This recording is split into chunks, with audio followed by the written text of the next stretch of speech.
नमस्कार, रामकृष्ण हरी आणि श्री स्वामी समर्थ. आपण आलो इथं शेतात, कारण आपल्या शेतामध्ये इथं नागटी चालू होती. कारण थोडं शेत नांगरून घ्यायचं होतं, त्याच्यावर माळवं वगैरे लावायसाठी. नंतर बघा इथं बोंड्या तोडून ठेवलेल्या, तर त्याचा कपाशी पण वेचायची बाकी होती.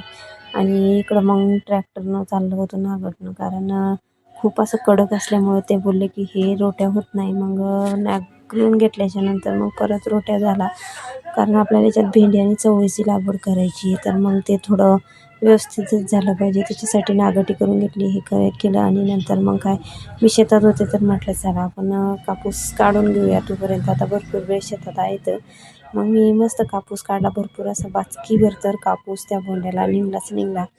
आणि सगळं आवरल्याच्या नंतर मग म्हटलं चला एकदा आपण गहू बघून येऊयात. गहू छान मस्तपैकी गहू झाला, कारण गव्हाचं लेट पेर झाल्यामुळं असं वाटलं होतं जमतो की नाही जमतो, पण गहू मस्तपैकी बसला वटाच्या वटा. आणि इथं बघा हे आंब्याचं झाड, त्याला पण मस्तपैकी बहर आलेला आहे. पण बहरची शक्यता नाही आहे की तो राहील का नाही राहील, कारण पावसामुळं आता त्याची गळ पण होऊ शकते. तर अशा प्रकारे आपल्या शेतातली सैर आहे. शेतकरी म्हणजे शेतकऱ्याशिवाय पर्याय नाही देशाला, अशी गोष्ट आहे. आणि शेतकऱ्याचा आनंद आपल्या शेतातच असतो. तर शेतात गेलं खूप भारी वाटतं, कारण आपण घरच्या कामात व्यस्त असतो, तर त्याच्यामुळे शेतात जाणं होत नाही. पण कधीमधी शेतात गेलं की माझं असं असतं, इकडं जा तिकडं जा, सर्व फेरफटका. तर चलो बाय.